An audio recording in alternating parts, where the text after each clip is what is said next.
So PAASE, or the Philippine American Academy of Science and Engineering, is an organization which consists of scientists and engineers of Filipino descent, initially in the US and then the Philippines, but now um, we have other members from other countries as well. So for today, our webinar is entitled Current Trends in Carbon Emissions Pinch Analysis. Our speaker is a professor of chemical engineering and university fellow of De La Salle University and an academician of the Philippine National Academy of Science and Technology with more than 370 publications and an H index of 43 in the Scopus database. Based on Google Scholar citations, Professor Tan ranks among the top researchers in the world in the areas of process integration and process systems engineering. He received his bachelor's and master's degree in chemical engineering and his PhD in mechanical engineering from De La Salle University. He is editor-in-chief of Process Integration and Optimization for Sustainability by Springer Nature, subject editor of Sustainable Production and Consumption by Elsevier IChemE, and editorial board member of Clean Technologies and Environmental Policy of Springer Nature, and Cleaner Engineering and Technology by Elsevier. He is a co-author of the books Process Integration Approaches to Planning Carbon Management Networks and Input-Output Models for Sustainable Industrial Systems. He is co-editor of the books Recent Advances in Sustainable Process Design and Optimization and Process Design Strategies for Biomass Conversion Systems. He has received multiple scientific awards from government and professional organizations in the Philippines. So without further ado, let us all welcome Professor Raymond Tan. Thank you, Kay. Good morning and good evening to people in the audience. Let me just begin sharing my screen.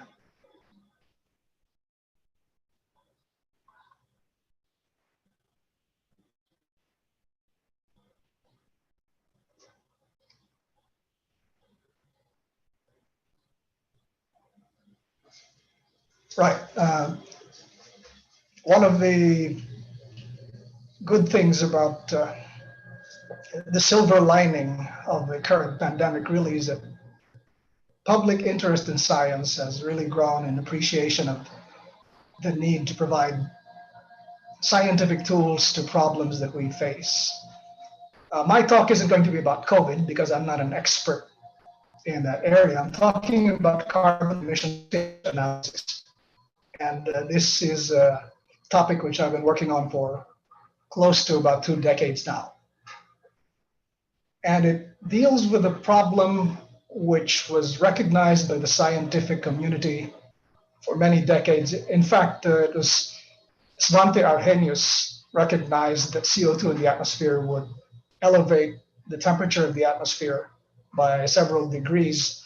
This was about a century ago when the calculations were done. And it's only much more recently, I think after the turn of the 21st century, that public awareness of climate change became really mainstream, even though there are still pockets of climate change denial in different parts of the world.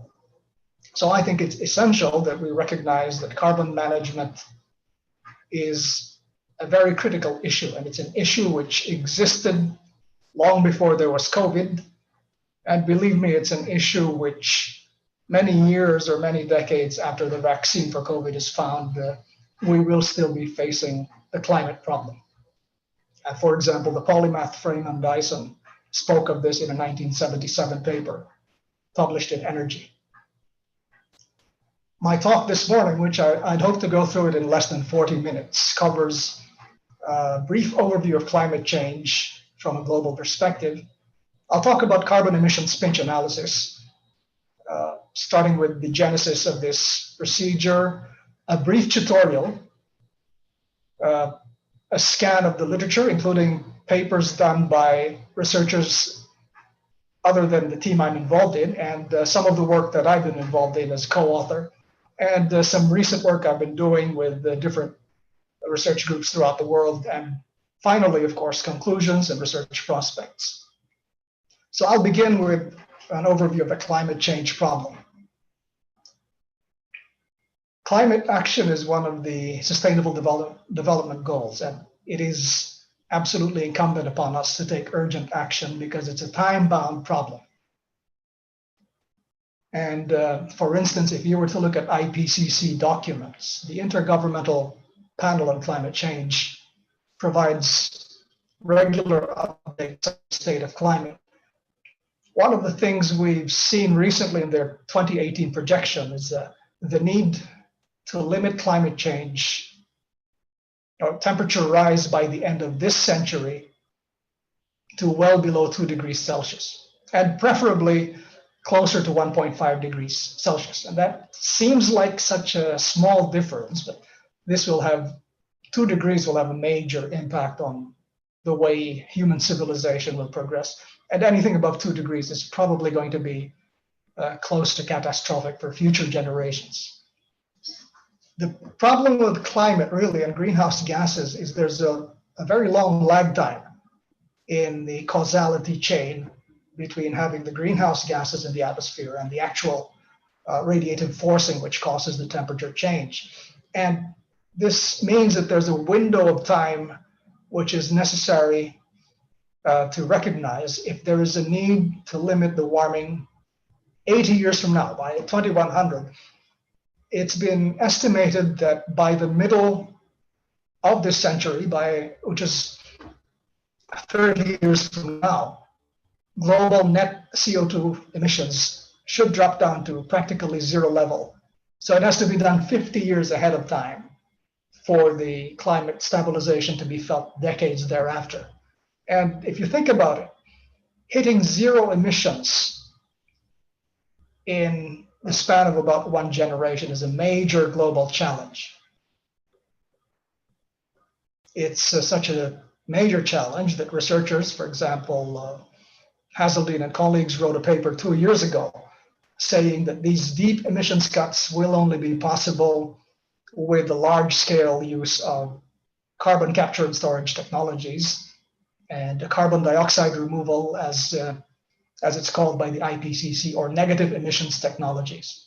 And essentially that means that we would need to accelerate the commercialization of these technologies, which are still in pilot plant or lab scale, or even just conceptual scale as we speak now. One of the approaches that can be taken would be the so-called Princeton Wedges approach, or technology wedges approach. And this diagram, what you would see is this rainbow-like diagram shows along the horizontal axis, we have time projecting all the way to the middle of this century, and the vertical axis would be annual global CO2 emissions measured in gigatons per year. And as you can see, the upper edge of this trajectory shows us business as usual. So if we were not to make any major technological and lifestyle changes, by the middle of the century, we would have global emissions amounting to about 60 gigatons per year. As I've just said, what we actually need to stabilize climate is to go in the opposite direction to get to zero by 2050. And it stands to reason that rather than assuming that there's one silver bullet that will allow this drastic cut to be achieved, it's probably more realistic to assume that we would need to pick different technologies and maximize their use and get cumulative emissions reductions by combining all of them wherever they're suitable to be deployed based on geographic conditions or economic conditions. And with optimal deployment of technologies like CCS, energy efficiency enhancements in industry, in buildings and in houses, improvement of fuel efficiency and negative emissions technologies, all put together, potentially they can be scaled up to achieve zero emissions by 2050. All right, so that is the background as far as climate change is concerned. I'm going to talk about carbon emissions pinch analysis, or CEPA. This is a modeling framework for optimal carbon constraint allocation of energy streams to match them with different energy demands or energy sinks, given that each of the sinks will have carbon constraints. This is a modeling framework that can be applied at different scales. ranging from an industrial plant to an entire country or even a cluster of countries like the EU or Southeast Asia. And I will stress one thing. CEPA is a modeling framework. This is best explained. I would refer, for example, to the SEIR models, which have become very popular nowadays in doing pandemic modeling.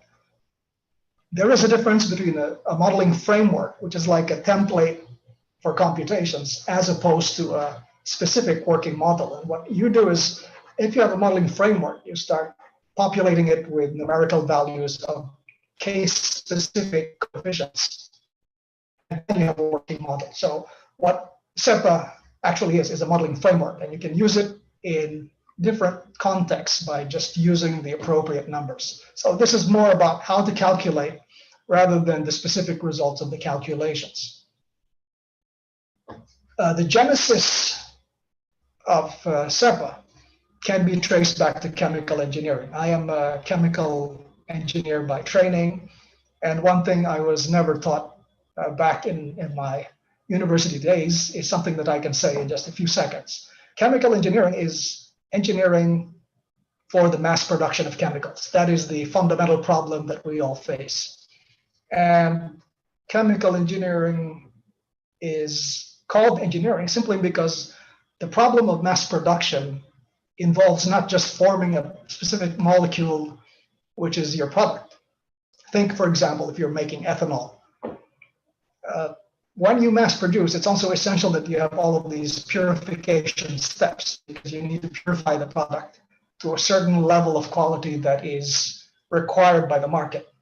And when you have all of these purification steps, you have what are called utilities, because you need energy, you need water to ensure that these various preliminary steps at the core of the process are able to be done on a large scale. So energy is a major factor in industrial plants, as is the use of water streams and such.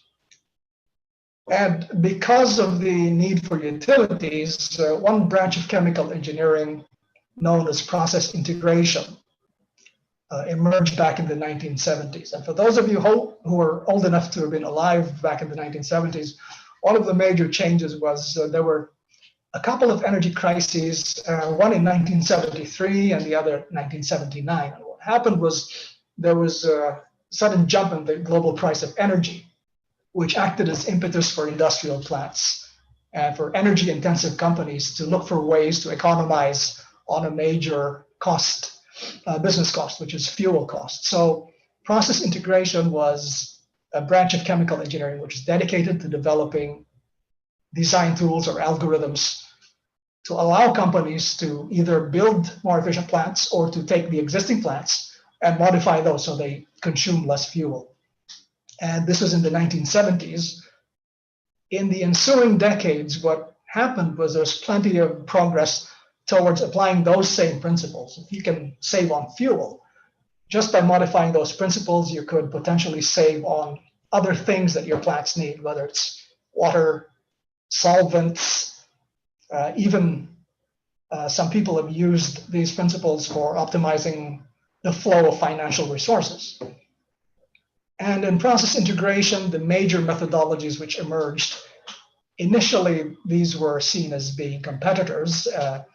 One is pinch analysis, which is based on the use of insights and simple graphical displays, similar to what economists would use for reasoning. And on the other hand, you'd have groups working with mathematical programming, which are equation-based models, which once they get to the point where you have tens of thousands of equations, might actually be quite black box in nature. Fortunately, in recent years, these two schools of thoughts have made friends with each other, and there's been more synergy in the research community.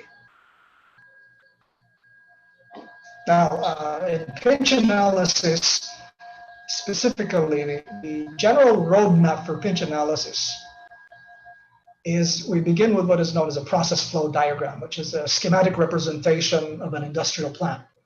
And pinch analysts would extract highlights of the data that are needed. For example, if you're dealing with energy conservation, you would probably need temperature data and enthalpy data.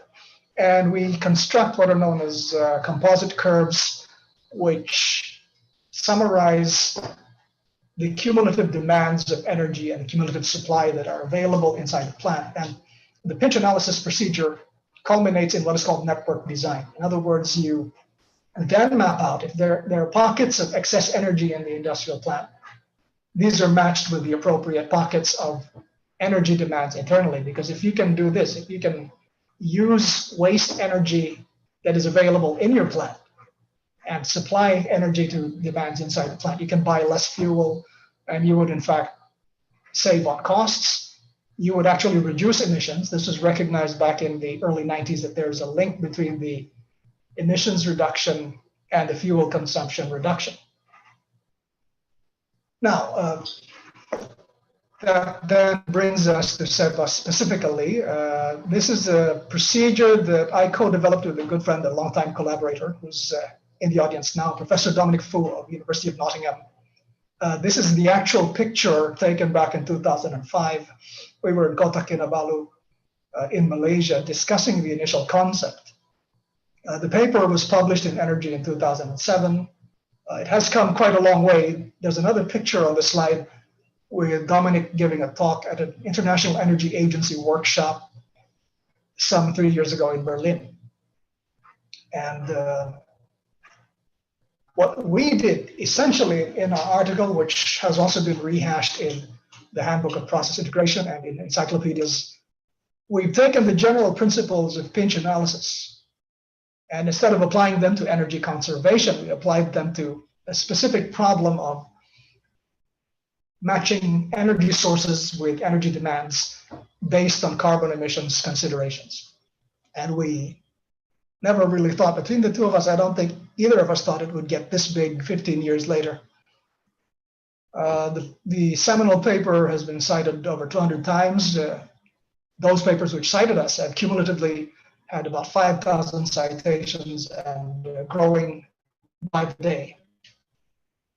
One thing I would say is there's been plenty of recognition from the Institution of Chemical Engineers, or ICHEME, which is a UK-based global organization of chemical engineers.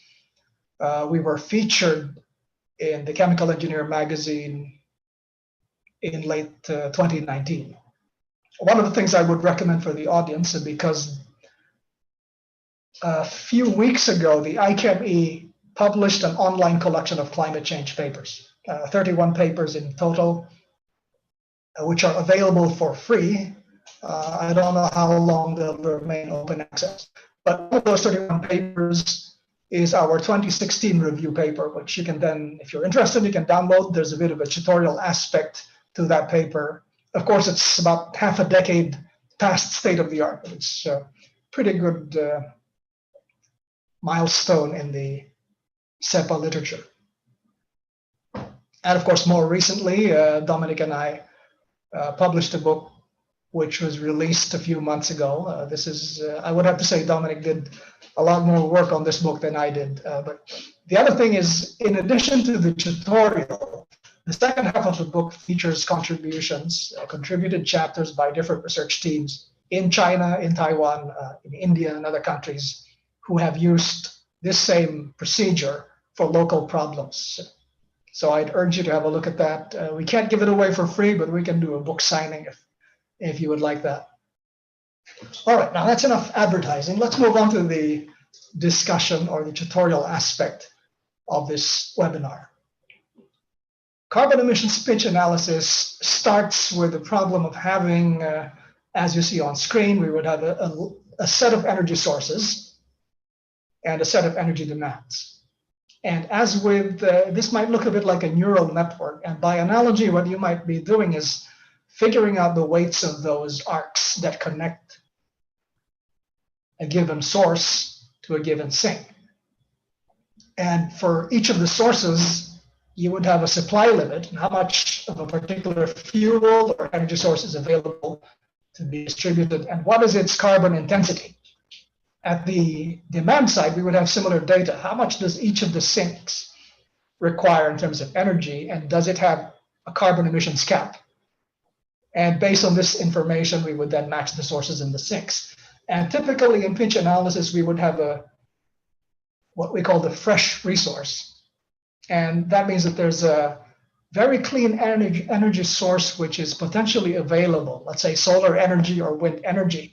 But what you're trying to do is trying to make the most of what's already available, existing as energy sources, while satisfying all of the demands in terms of energy flow and in terms of carbon caps.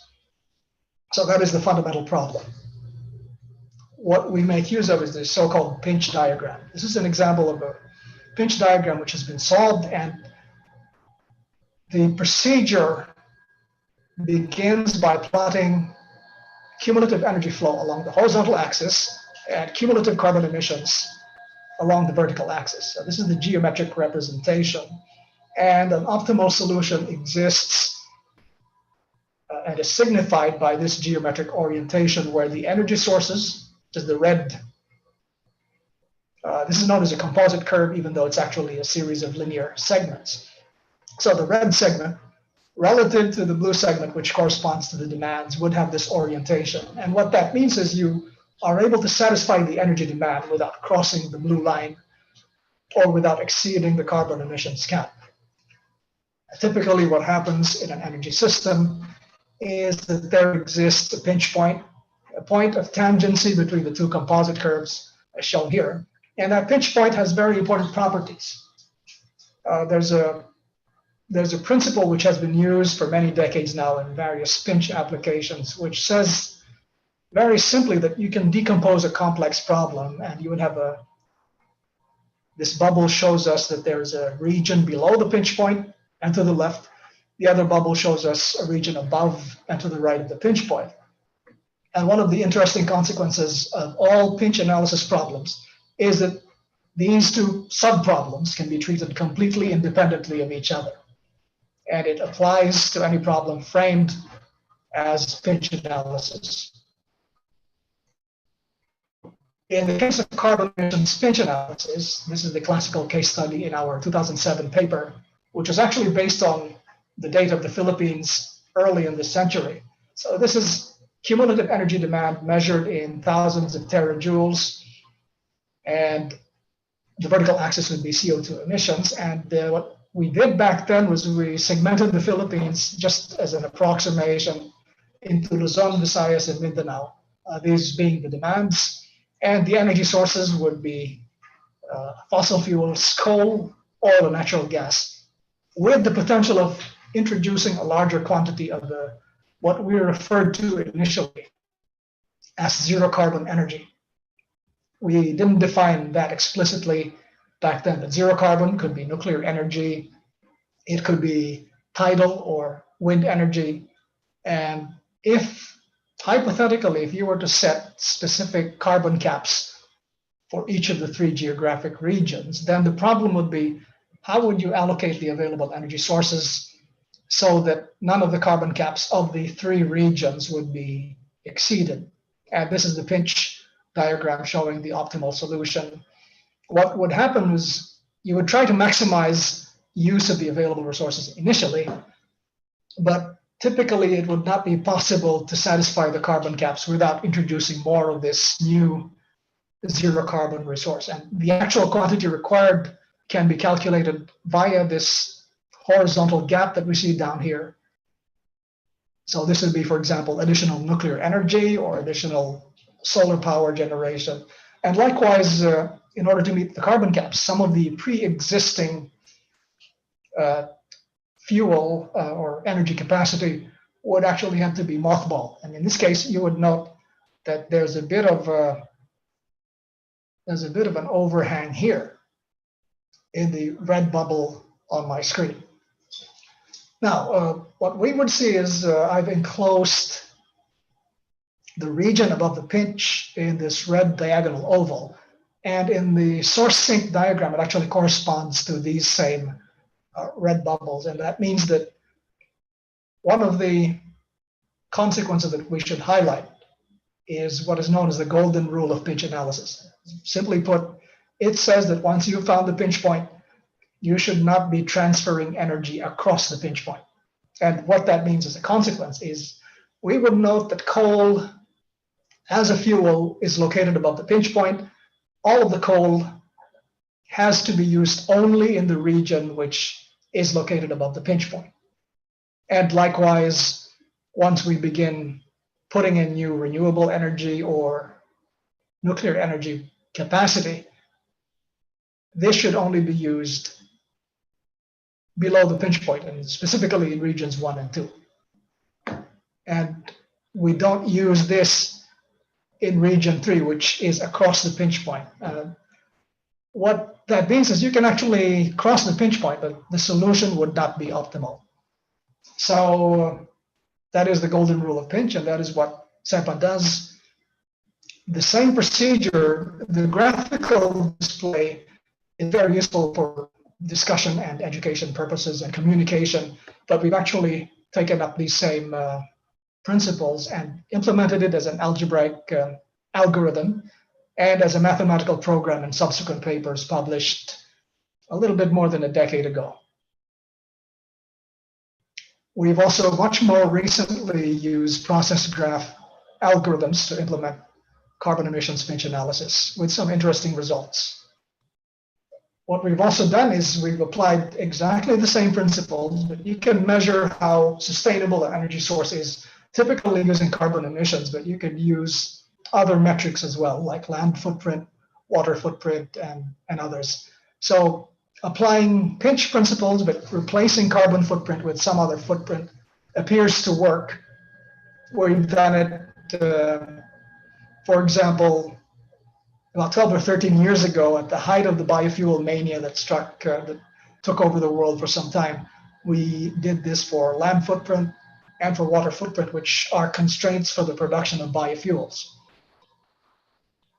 Much more recently, we decided we could actually approximate sustainability with a composite index and use a weighted average index of different sustainability measures and use this within pinch analysis. This was selected as the best paper by the editors of Clean Technologies and Environmental Policy 3 years ago. Right, the next thing I'll do is I'll give a brief overview of global CEPA literature.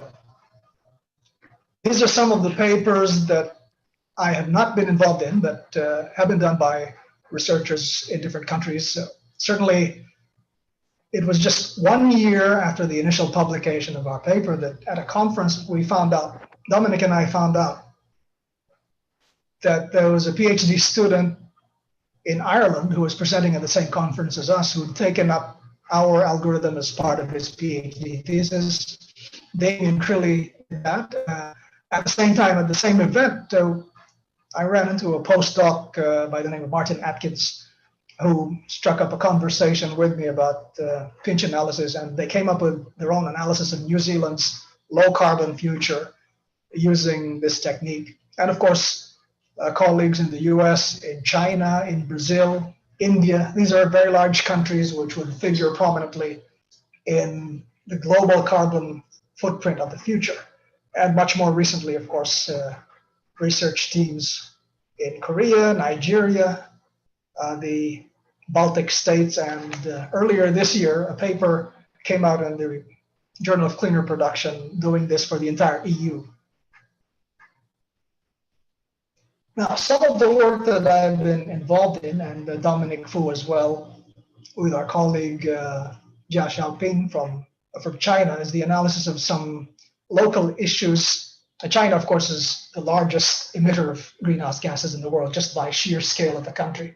And we've worked on how to decarbonize parts of the Chinese economy, including power generation, including waste management, and the use of excess biomass from farms.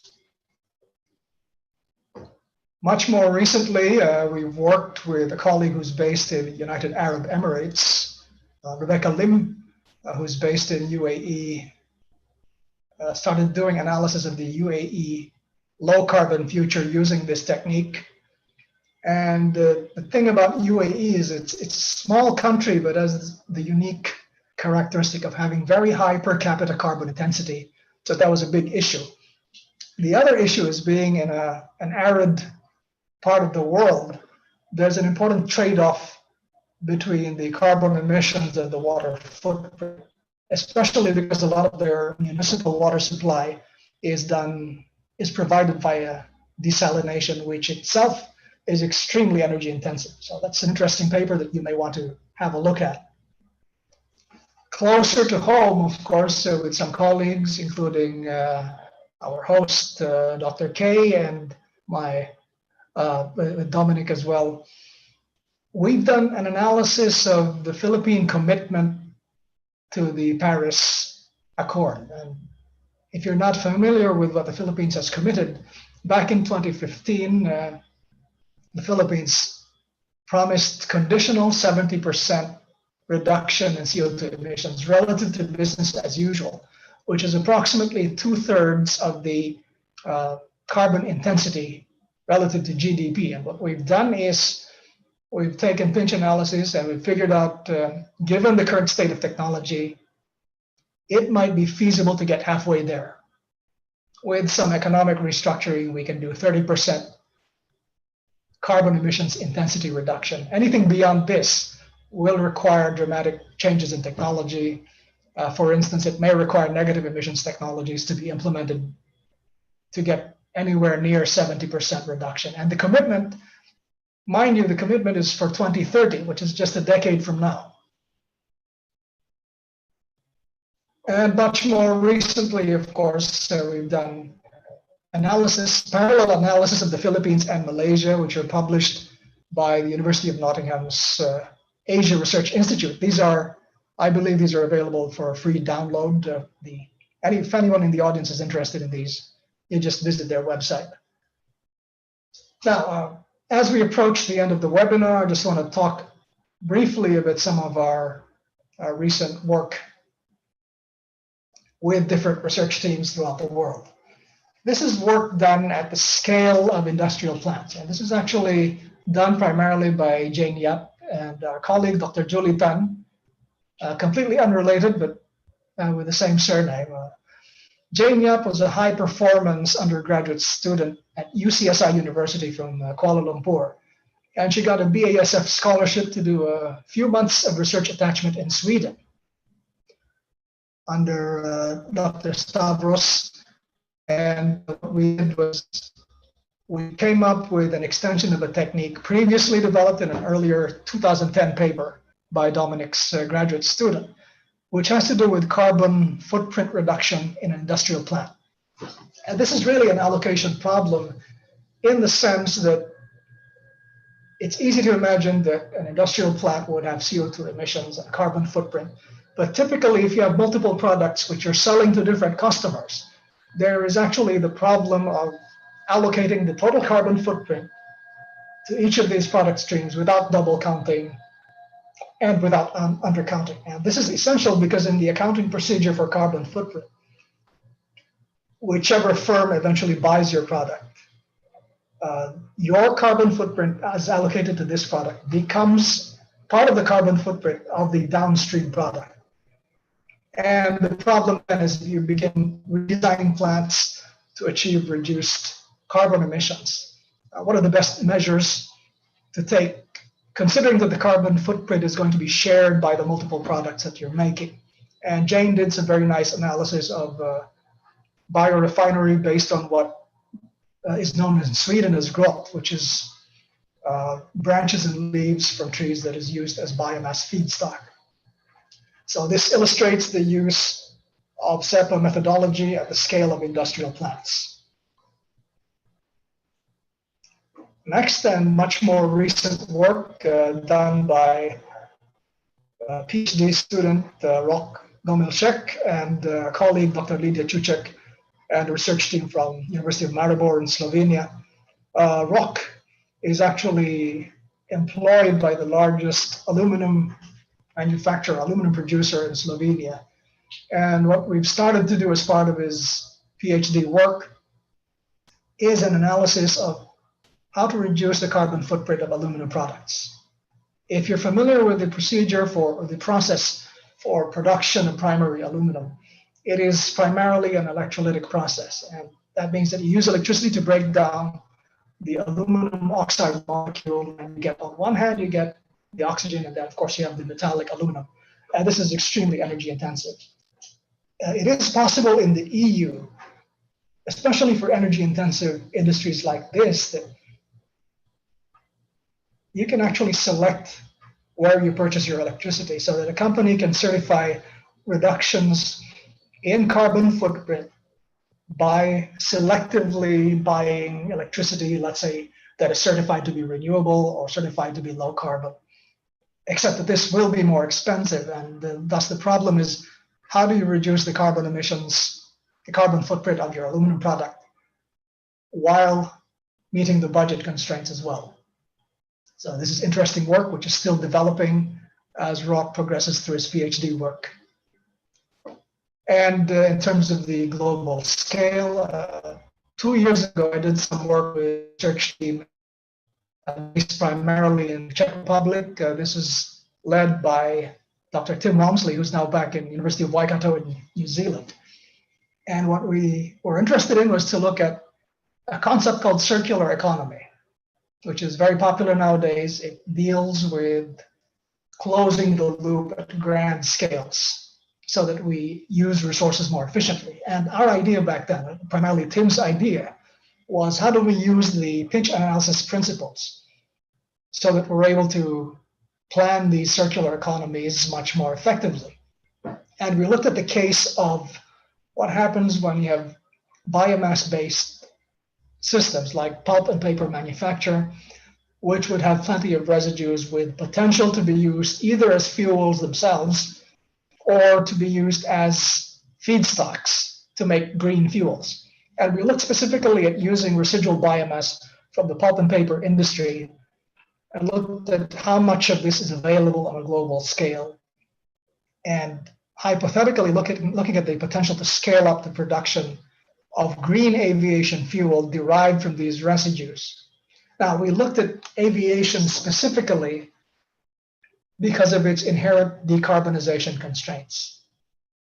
What I mean is it is highly plausible that within the next quarter of a century, we're going to have a dramatic drop in number of fossil fuel or internal combustion engine powered vehicles.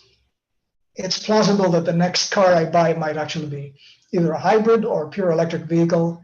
And there are countries in the EU and formerly in the EU that are actually planning to phase out gasoline or diesel powered cars in the near future. So when it comes to ground-based transport, there is a potential for very deep electrification and decarbonization. Sadly, this is not the case for aviation. It's going to take a long way and plenty of technological breakthroughs before we have electric aircraft. So really, the only way to have deep decarbonization in aviation is to have biofuels with very low or near zero carbon footprints. And in this paper, we calculated that the global potential to cut aviation carbon emissions just using biomass as a feedstock is about 30%, 37%. Now, whether this can be achieved remains to be seen, but I think one of the lessons that we can take from pinch analysis is it's important to know what your budget is. In other words, it's important to recognize that theoretical limit that you can aspire for, whether you're trying to cut carbon emissions or trying to cut your carbon or land or water footprint.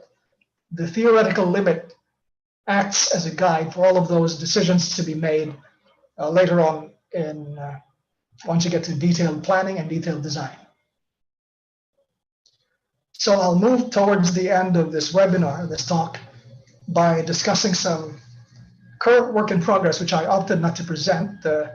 Dominic Foo and I have been involved with a colleague from UK in the University of Nottingham on analyzing the feasibility of UK's zero carbon emissions target by the middle of this century. And that manuscript has been submitted to a journal. It's under peer review.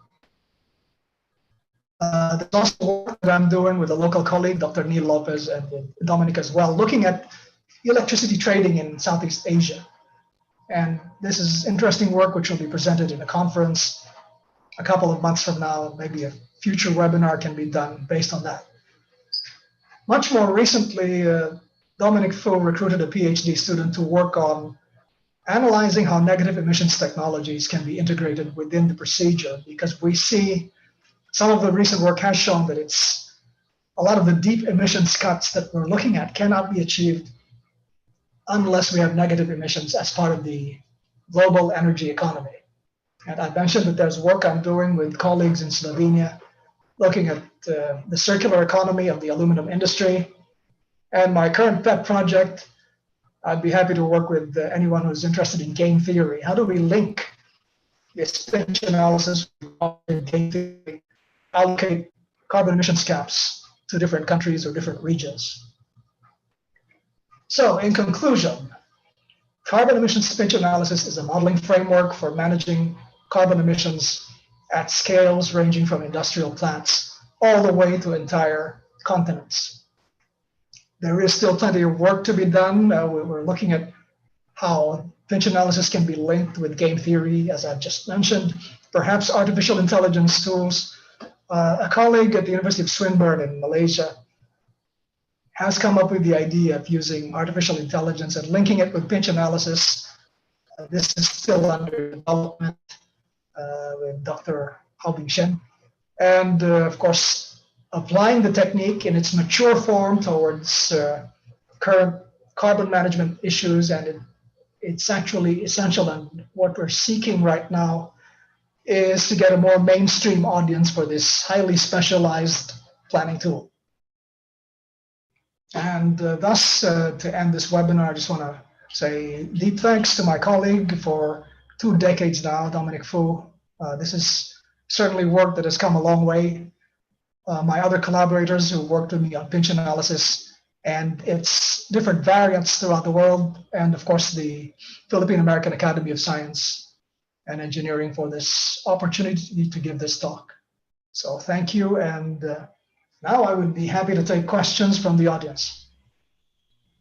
Okay, thank you very much for that interesting talk. Okay, so for our participants, again, you can type in your questions in the chat box. So we have several questions coming from the YouTube account. So let's begin with the one posted by Al Serafica. Can you do pinch analysis on the rate of COVID-19 infection and healthcare capacity of the country?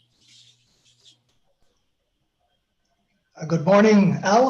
That's a great question. And the reason it's a great question is it's something Dominic and I have actually started to discuss. I think it was about 6 weeks ago that we started to discuss how to match the different demands, which would be, for example, patients. These could be at the level of cities. And then the resources might actually be, for example, they could be the medication or the capacity of the hospitals.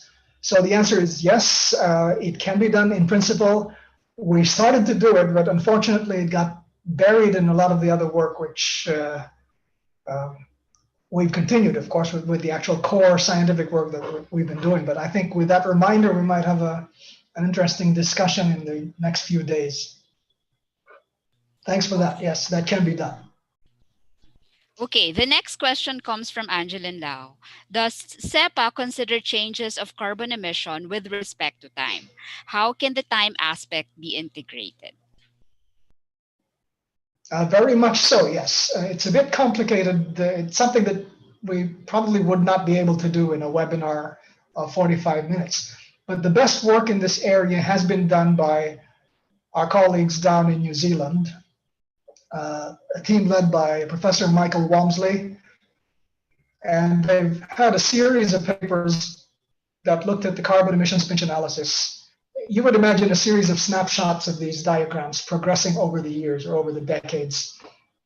And the temporal aspect is done by having these series of progressive reductions in carbon footprint over a period of several decades. So it can be done sequentially, and in fact is the right way to do it. Okay, thank you. We have another one from, okay, yeah, it's a continuation of Dr. Angeline Lau's question. So how would you compare CEPA and process graphs? Well, we have an actual paper on this which maps in a very precise way the standard source sink problem, which can be solved by pinch analysis, and with the process graphs. So I think, well, I'm not going to answer by going through the procedure because that'll take us a couple of hours to do it, but I can highlight why you might want to do it with process graphs. Okay, pinch analysis begins with the principle that whatever problem you deal with, it's important to know what your feasible budget is. Actually, the term we use in the research community is what is known as a target. But to a layperson, essentially, it functions as a budget. This is what you can work with.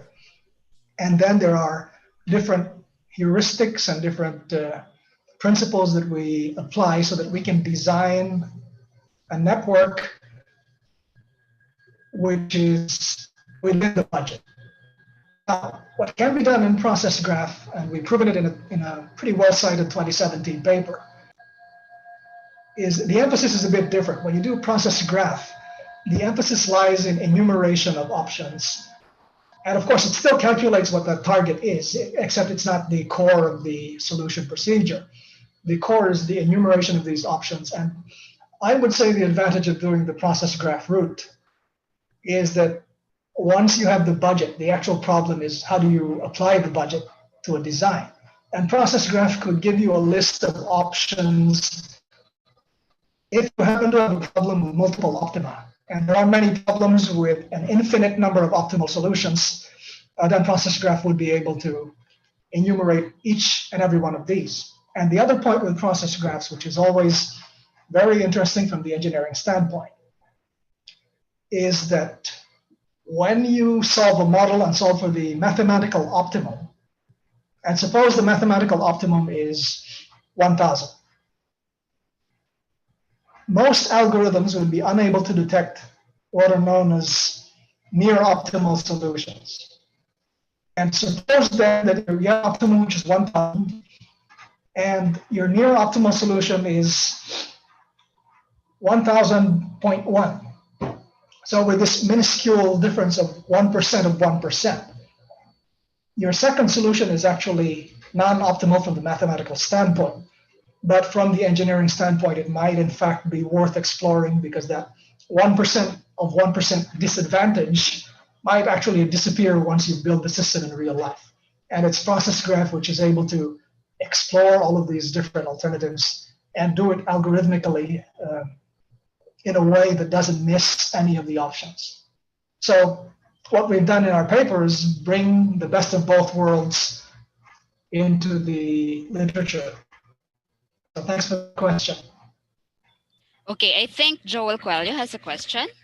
Yes, thank you. Raymond, I have to congratulate you and Professor Foo for developing this optimization/planning method that really is quite powerful and is applied on many areas. But I really like that original application that you have in terms of energy allocation that is carbon constrained. And I appreciate that paper that you published in Energy, I think in 2007, regarding the Philippines. And I would submit that it's high time to update that. So as many of you know, the energy consumption in Southeast Asia doubled from 1995 to 2005. And then it's expected to double again by 2040. And it's increasing at an annual rate of about 4%. And it's going about twice as fast as the rest of the world. And the Philippines is very much a part of Southeast Asia. And the Philippines at this time is not fully industrialized yet. And in fact, we are promoting the industrialization of the country. So the country is really facing a very tough situation in terms of, one is having the energy that's needed for industrialization. The other one is having to, for it to be constrained properly in terms of CO2 emission. So I really think that it's very important to use this this optimization/planning method for the Philippines, and even not just with Luzon, Visayas, and Mindanao, but in specific regions as well. Considering that the Philippines has solar, has wind, has geothermal, but of course predominantly it's still using coal and oil. So it's more of a remark rather than a question, but I really would urge you to communicate with the Department of Energy in the Philippines to apply this methodology in terms of its planning for energy allocation in the country. So I guess that's the question. Have you had a chance to have a conversation or interaction with the Philippine Department of Energy regarding this? Thanks very much for that comment. It's close to a decade ago that I gave a similar talk, and I had an official from the Department of Energy in the audience. So there was some interest, and unfortunately he ended up resigning a couple of weeks after my talk. But I think we would have to revisit that. My comment regarding the Philippine energy outlook is that number one, we are signatories to the Paris Accord, and the deep emissions cuts that we promised back in 2015, 70% relative to the business as usual trajectory is very deep. Nevertheless, that is actually proportionate to what the entire world needs by way of cuts. So if you were to view it that way, it's proportionate to, if everyone were to do that, if every country were to do that, we would meet the target of 70-75% global emissions cuts. Nevertheless, there's always that ethical issue and political issue of historical emissions, because countries, for instance, like the US or the European Union would have been historically responsible for much of the emissions that are causing the impacts that we're feeling now. And that the argument that China's always been making is we may be the largest emitter of CO2 emissions now, but this is only in recent years. We have limited historical emissions, and the same can be said for the Philippines. So I would say, I'm not a politician, but I would say from a scientific standpoint, what we need to do is have a look at what we can feasibly commit by way of carbon emissions cuts, because we can't just say we don't want to participate in this. I think it's a global burden. It's a burden that will be borne by our children and grandchildren, and thus it's incumbent upon us in the Philippines and in Southeast Asia that we take up our share. On the other hand, of course, because as a developing country, there's a rapid expansion. The economy has been growing until recently at 6-7% per year, with proportionate growth in CO2 emissions, of course, and energy demand. It would be necessary to explore different alternatives. There has been plenty of discussion, which is still ongoing locally, about whether we should have nuclear energy. I think that needs to be strongly considered as part of the mix. The option which has not been discussed yet would be negative emissions. And what that means is not so much CO2 sequestration. The Philippines is in a highly seismically active part of the world, and I don't think it's feasible to sequester CO2 at scale, because if you sequester it and you have an earthquake at a particular site, you waste all of that effort in capturing the CO2 to begin with. But there are options which are still at the conceptual or pilot scale level. For example, biochar-based sequestration of carbon. I had a PhD student do very good work. She's now with the University of Santo Tomas, by the way, doing biochar application in agricultural land as a way of doing large-scale carbon sequestration. And much more recently, something called enhanced weathering, which is you could take minerals which naturally occur, and through normal weathering processes, they would slowly sequester carbon from the atmosphere. So enhanced weathering simply means you find these minerals or rocks, one of which is basalt. And basalt is commonly used as a concrete aggregate additive. It dissolves very slowly in rainwater and captures CO2 in the process. If you were to pulverize the basalt to the fineness of flour, for example, and put it applied to agricultural lands, you can accelerate this capture process and get negative emissions in principle. So that remains to be proven in the field. But I do think the reason Dominic recruited his PhD student, Puru, to work on negative emissions is we realized as we were writing the book, it looks like there's no way to meet the zero emissions unless we think out of the box. Okay, thank you very much for that. Thanks. Okay, so now I'll take in some questions from our participants here at Zoom. So the first one comes from Jason Umpeng. So the construction industry contributes a lot of carbon emissions worldwide and locally from our Build program. Are there people working on carbon emissions focusing on construction industry using CEPA? What are the probable research topics and tracks that can actually be explored? I see. Thanks for that question, Jason. My colleague Jason is a civil engineer, and we've started using pinch analysis recently for financial analysis of projects. But the point about carbon emissions of construction is interesting. I see it primarily as a supply chain problem. In other words, you would have all of the materials that you need, which would include Portland cement and steel and other minor materials, which would be produced in plants all over the world. They would be transported to where they're used. And then you'd have the emissions taking place during the actual construction of specific infrastructure or buildings. And it would begin, I would say, with some kind of a life cycle analysis of the different steps.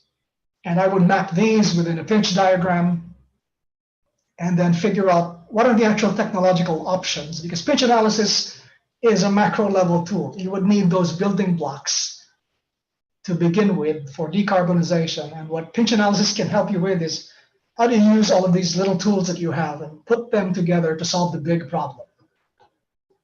Now, the other point about the construction industry that needs to be emphasized is even though it is a large contributor to carbon footprint, it is actually not a step function type of contribution, but it's temporary in the sense that as a country urbanizes, it saturates eventually. And I'll use China as an example as well. During the rapid industrialization and urbanization of China, which has happened in the past generation, plenty of concrete and steel has been put in place with all the resulting carbon footprint just to build up the infrastructure, just to build up and modernize the country. But that eventually self-saturates, because once you put in enough concrete to have all of these mega cities, then your carbon emissions curves, initially you're arcing upwards as you're building up. But once you saturate your country and you have enough cities, then that tapers off. So it's actually not a steady state kind of emissions, but emissions that you generate while achieving a transition from one state to the other. So that brings in a second temporal aspect of the analysis, which I think, and I actually think this would be interesting strategic work for a graduate student. And yeah, we can discuss offline some of the details if you want. Thanks for that question. Okay, I'll take another question from the YouTube channel. This one comes from JJ Joaquin. Given that carbon emissions are fuzzy, how do you determine the threshold pinch? Interesting, yeah. Thanks, JJ. Some of the information used in pinch analysis are deterministic or near deterministic. In other words, for instance, there would be very little margin of uncertainty as how much emissions you would generate from burning a specific amount of natural gas or a specific amount of oil to supply a particular requirement. So to some extent, many of the components of the typical carbon emissions pinch problem are not quite perfectly deterministic. And I would say they're slightly stochastic because there are variations from location to location. So the point of fuzziness is interesting because we just spoke of speculative ideas, which are partly geoengineering and partly negative emissions. Like what happens if you use enhanced weathering, the basalt example I showed earlier about using pulverized minerals to capture CO2. And we know from the analysis of the chemical reactions involved that these actually will work in real life. We don't know for sure to what extent it will work because you never get pure chemicals in real life. So the fuzziness comes into play in the epistemic uncertainty that is always encountered when you have a new idea which potentially could be a technology in the near or medium term future, but there is no historical data as yet to figure out how it will actually perform in real life once you start using it. And it's an interesting gamble because in practice, for example, if DOST or in Malaysia, MOST were to invest R&D funds in a technology for which there is uncertainty in the actual performance level, and it's not probabilistic in nature, it's really epistemic in nature, then I would say that the short answer here is you can do scenario analysis between extremes. What's your best case performance scenario and worst case scenario? But that is an interesting problem because I wrote this in a recent paper, and I might as well repeat it now. Even the global target for capping the temperature rise is a fuzzy set. The Paris Accord says we would seek to limit global temperature rise by the end of the century to well below 2 degrees Celsius and preferably closer to 1.5 degrees Celsius. And I'm making a point in that paper that this statement is an example of a fuzzy set for which we have many uncertainties, but which will have non-fuzzy implications once it actually plays out in the coming decades. So thanks for that. It's interesting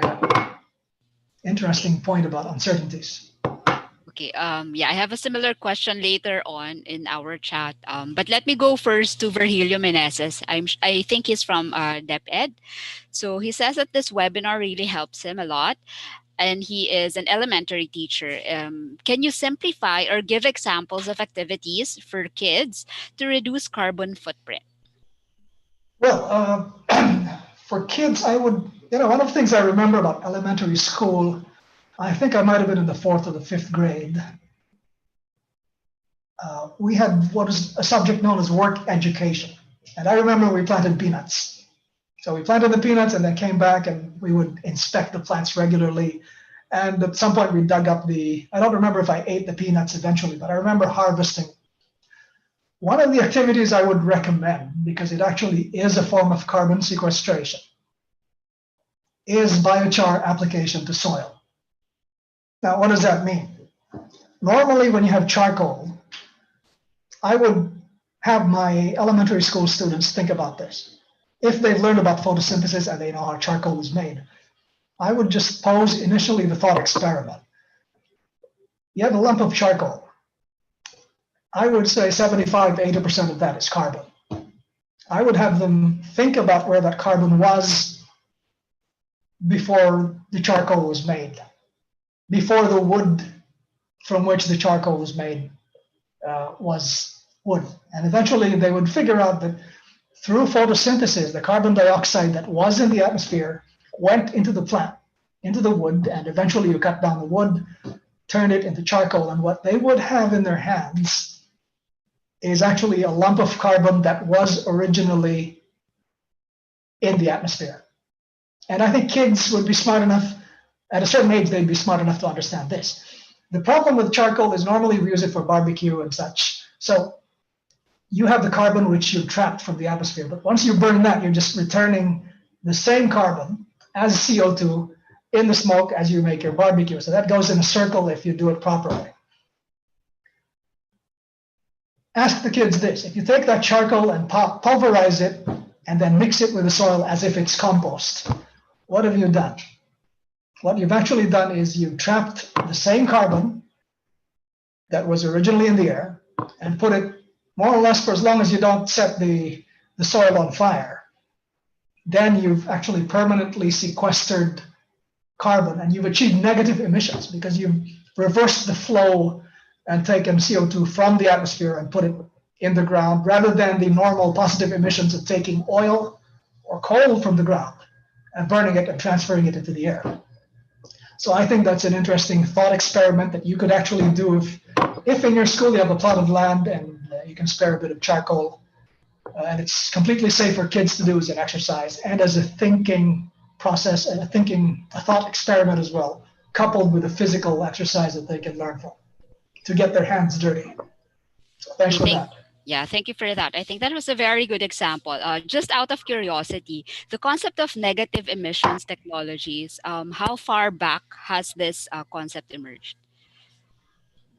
All right. Whose question is that, by the way? My question. Oh, okay. Negative emissions. Well, the earliest paper that I could find, I had a quote at the beginning of my talk, and I might as well put that up on screen. I read this in 2017, but this paper was written, this was written before you were born, by Raymond Tan, who's a physicist, but really more of a polymath and all-around intellectual. And the quote goes that there seems to be no law of physics or of ecology that would limit our capacity to rapidly, paraphrasing here, rapidly remove atmospheric CO2 if it becomes an emergency. And back in the 70s, climate change was still generations away from being a global crisis. But now the crisis is actually here. And in the paper, if you don't have time to read the paper, I'll summarize it this way. Raymond Tan calculated the scale of rapid photosynthesis, meaning tree planting, as well as the carbon burying measures that I just talked about. The scale that it would have to be done globally to rapidly absorb CO2 from the atmosphere. So he talked about negative emissions, and incidentally, the IPCC refers to it as carbon dioxide removal, or CDR, but they mean the same thing. So the concept of not just reducing emissions, but actually going in the opposite direction, I would attribute it, one of the early proponents was Raymond Tan, who incidentally passed away, I believe it was last year. This is his, I think, one of his most important works.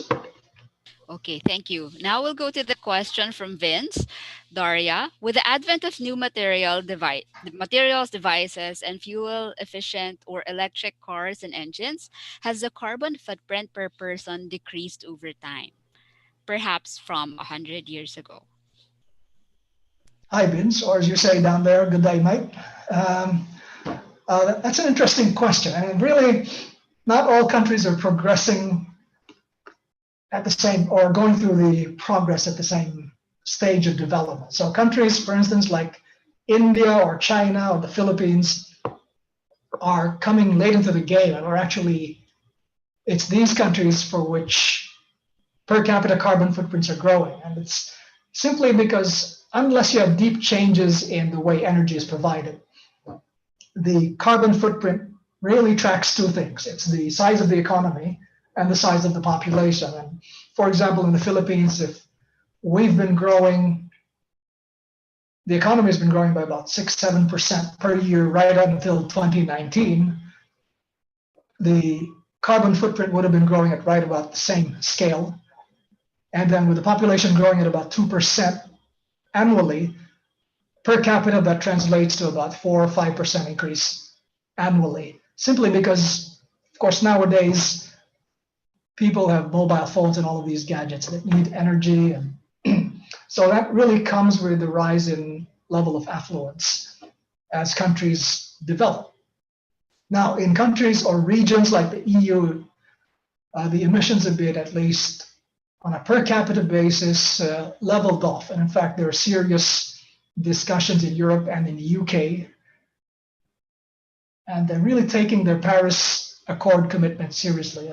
As I mentioned, there is a serious initiative in the UK to cut emissions by 2050, which is not too far away in the future. It's about 3 decades away, to have zero emissions in the country by the use of various measures, including negative emissions technologies.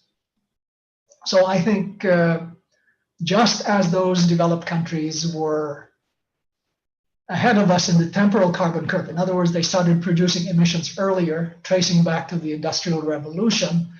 I think they're also ahead of the curve in terms of realizing that this is not sustainable and we have to lead the world in going in the opposite direction. And of course, as I said, I think it's still essential that developing countries like the Philippines, emerging economies like China, should still be participating in that measure, in that effort to cut the emissions in the future as we develop. Because we can't just duplicate exactly the same path that the developed countries have taken.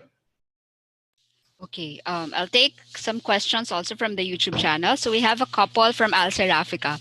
What products can we produce in the Philippines that can have low carbon footprint and be used as a desirable raw material for other foreign manufacturers, perhaps like abaca? The second question is, can you do circular economy for coffee grounds from waste to energy as charcoal substitute? Thanks, Al. That's an interesting point. And I do think that biomass is very often the underutilized resource.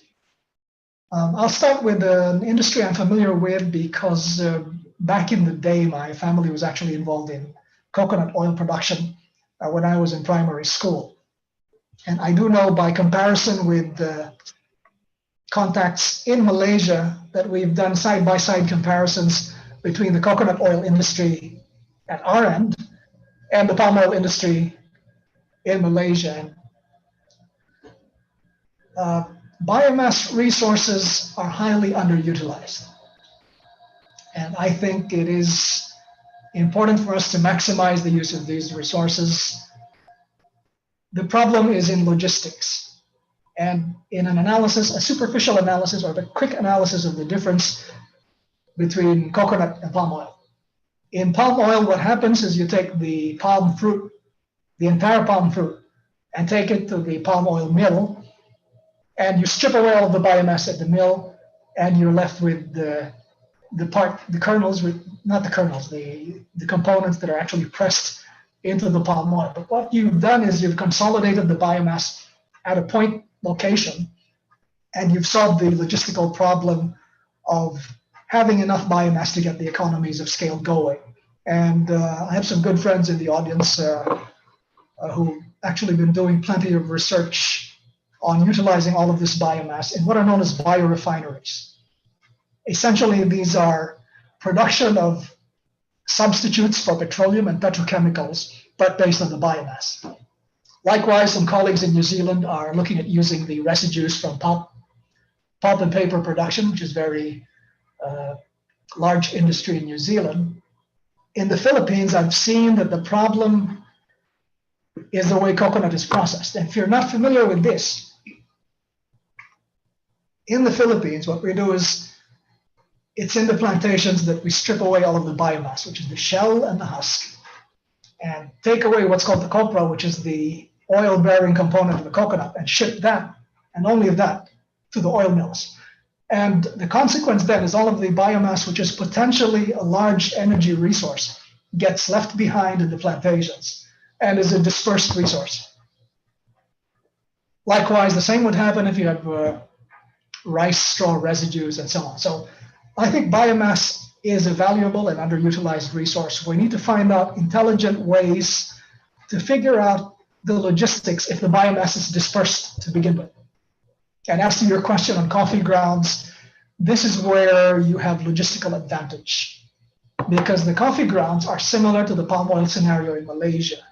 If you have large companies like Nestle, for example, or Universal Robina Corporation, which makes instant coffee, you would have coffee beans taken to the plants that make the instant coffee, and the grounds have been pre-consolidated and they're in the same location in large quantities. So you would do away with the logistical problem of bringing dispersed biomass resources into a central location. The other way to do this that might potentially work, and I have a paper which is still under review on this, is if you have dispersed biomass resources, perhaps what should be done is to decentralize the utilization of the biomass. For example, through coal firing and power plants. We have plenty of coal-fired power plants. There are manageable technical issues when you start replacing 10-15% of your coal with biomass if it happens to be available in the vicinity. This can be done without any exotic technology, and it's really a matter of logistics. So thanks for that. My short answer in summary is biomass is something we should look to as an important resource. Okay, thank you. I have a question from Edsel Peña, but unfortunately he already had to leave. But I'm sure that he can watch your response on YouTube.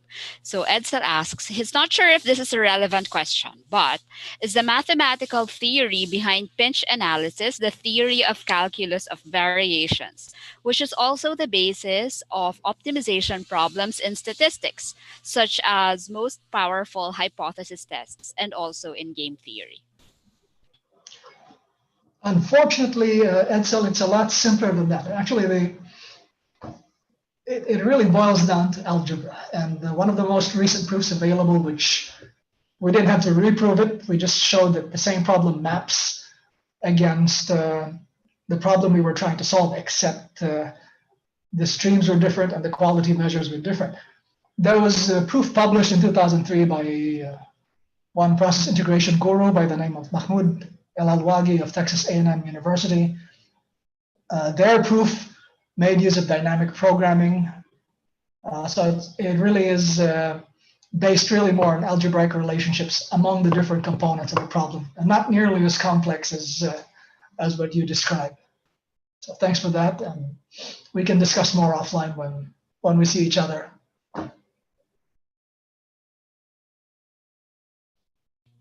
I have a question from Juiced. So, have you performed sensitivity analysis to model probabilistic source and sink composite curves, which might result in multiple pinch points? What are the implications of such sensitivity analysis in policy making for sustainability? Juice, that is a great question.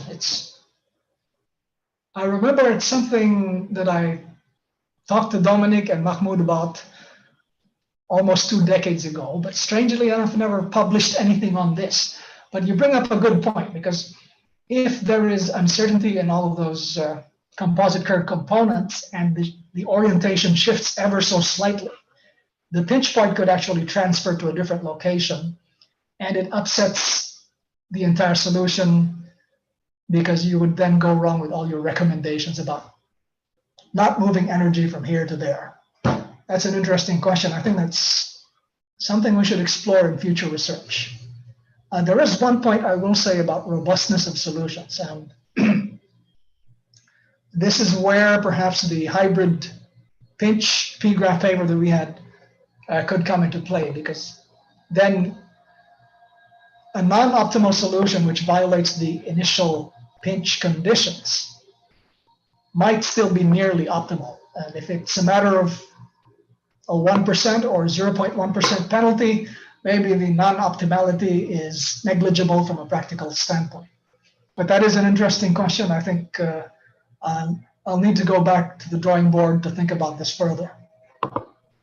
Okay, I'll take a couple of questions from the YouTube. So one is from Marla Radillas. So she is interested with the quantity and quality of data required for a successful pinch analysis in terms of the accuracy of the output and errors.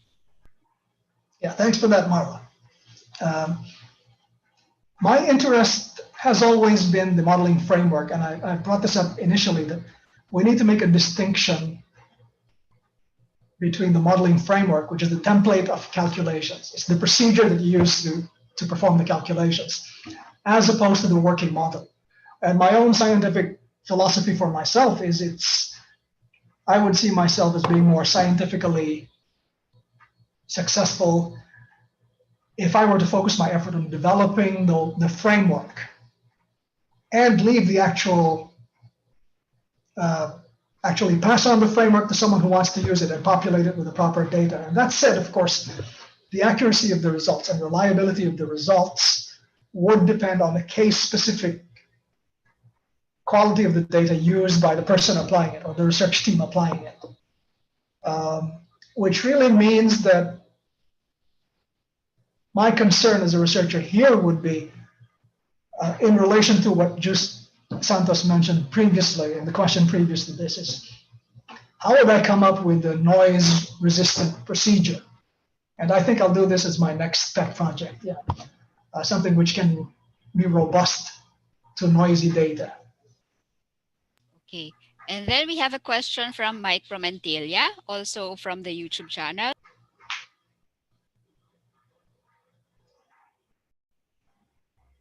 Okay, I can't hear you.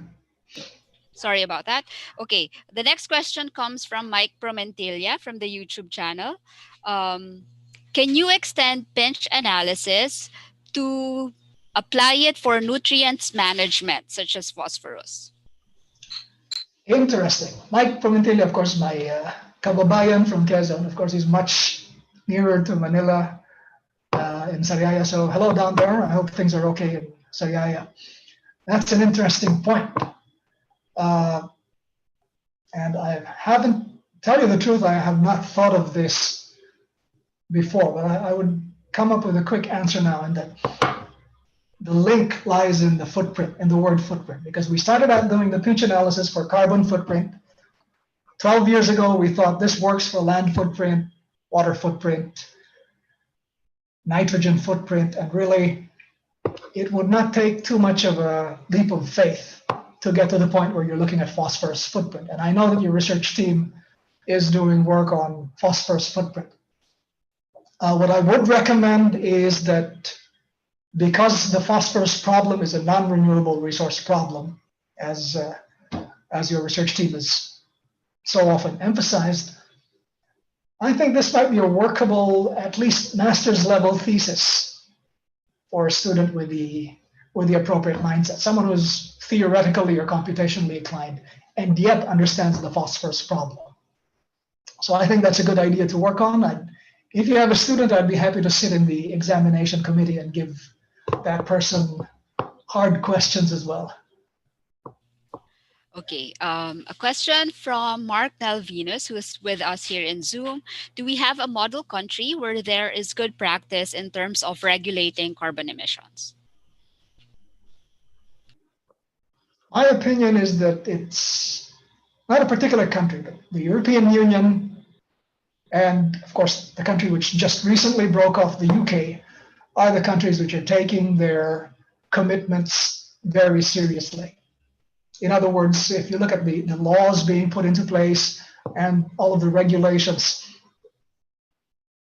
climate change is taken seriously as a public problem. And that is reflected in their politics, it's reflected in the literature and the research funding that goes into that. Now, there's another country, if you go straight through the earth, through the core and come out on the other side, the other country which I think is a good example is New Zealand. And what New Zealand has done, of course, they're in a bit of a unique situation because New Zealand is a geographically big country, but population-wise is actually the size of a medium-sized city of 4 million people, but spread out over a larger area. So they do have a very low carbon economy when it comes to energy. And one of the interesting features that they have is because they have plenty of renewables, geothermal and hydroelectric, and livestock agriculture is a major part of their economy. It's gotten to the point where methane emissions from agriculture are actually a major problem. And when they look at their greenhouse gas footprint, it's much more worrying than fossil fuel combustion. Whereas in most countries, it's the reverse. It's dominated primarily by combustion, and then agricultural emissions would be secondary. In New Zealand, it's disproportionate compared to the rest of the world. Thank you for that. Joel Coelho actually has a comment also regarding that particular issue. So he says that Denmark also qualifies as such a model. Okay, but I won't go into the details of the comment. Just a few more comments from the YouTube. Al Serafika has asked, can you specifically use pinch analysis for cure and vaccine allocation since it is important in the near future?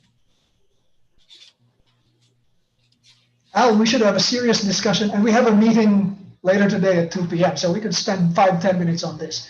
But let me just say, this is exactly the problem because it's a supply chain problem. Dominic and I started to work on this already, and it's top secret, but if you have ideas, we'd be happy to have a third co-author with us, with all your bright ideas anyway. So let's talk about that and actually come up with something. Because Dominic and I sort of set that aside in a bookshelf somewhere and put it in storage for a month. Let's revive that. It seems that you will be having a lot of projects after this particular talk. So there are more details also and comments from Dr. Joel Coelho in our chat box, including a link to We Forum on how Europe can become more heat efficient, and another comment from Al Serafica with regards to is it true that planting mangroves along the coastline is good for carbon sequestration? In general, photosynthesis is good for carbon sequestration. So there's nothing magical specifically about any specific species of trees, whether you talk about, say, mangroves or coconuts or malunggay or uh, nara or whatever. The general principle is as a plant grows, it takes up, elementary school kids are taught this. As a plant grows, it absorbs carbon dioxide, and the amount of carbon in the body of the plant is exactly the amount of carbon that was removed from the atmosphere. What we need to think about, and I think it's good to drive home this point, because unless you really think about the scientific basis for all of this, it's tempting to think that there's something magical about plants when they absorb CO2. What actually happens is, as the plants mature to the point where they stop growing,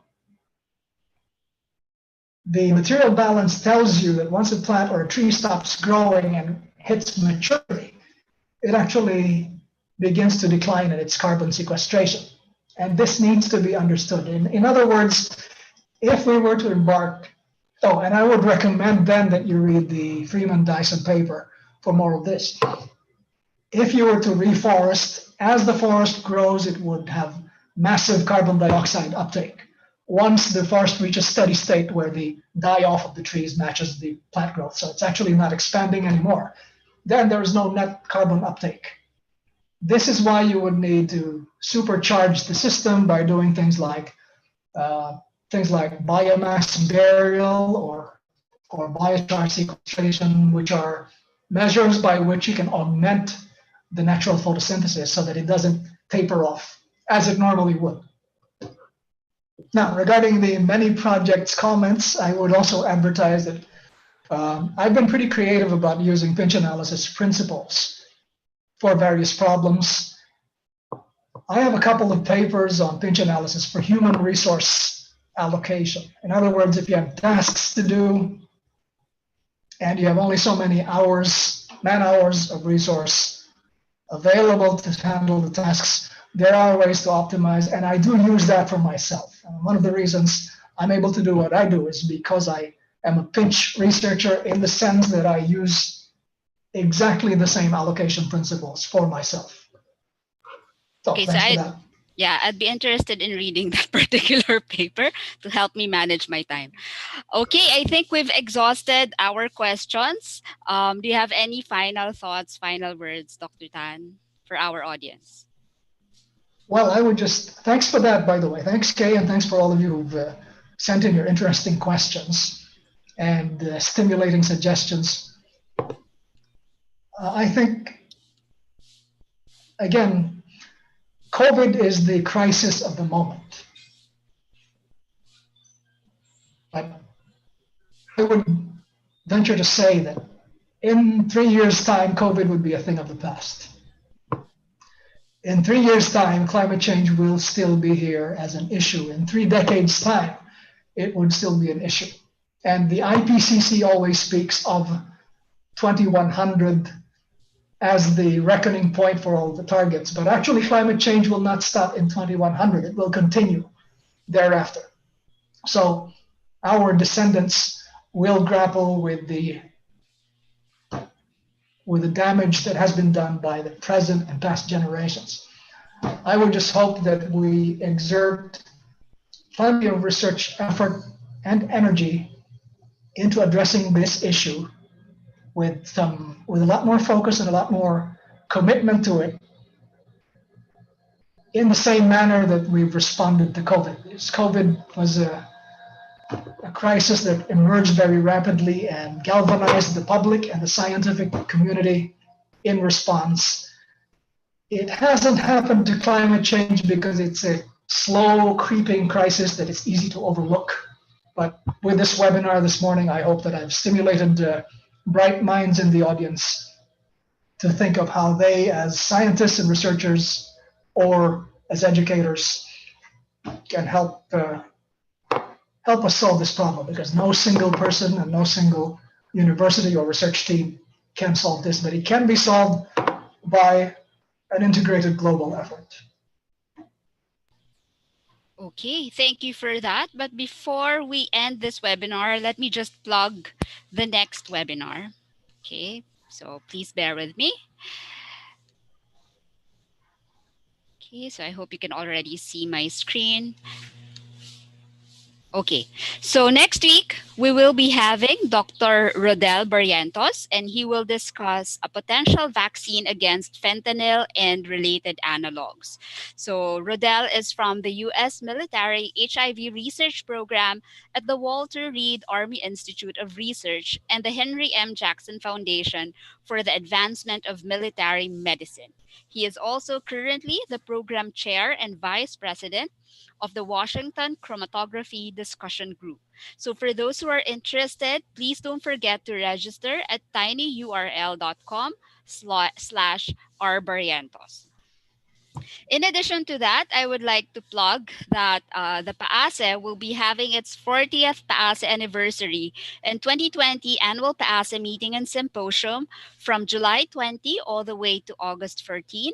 So there will be sessions and discussions all day, every week, from Mondays to Fridays, from 8 to 10 a.m. Philippine Standard Time. So we are currently accepting papers wherein the deadline will be on July 5.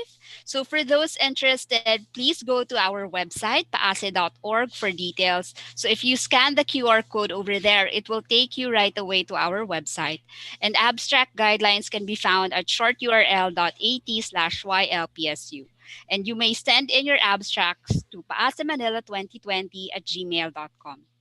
So we are also present on Facebook. We have our official PAASE page on Facebook, our website at paase.org, and all our webinars will be recorded and uploaded in the YouTube channel. Oh, in addition to that, I wanted to inform everyone that next week's webinar will not be recorded as requested by our speakers. So I hope you won't miss that, especially if you're interested in the topic, because it will only be available during the time of the session. So that's it. That ends my my session. So thank you very much, everyone. So if there are no more questions, if there are no more questions and comments, thank you for joining us this morning, and I hope you can join us again next week.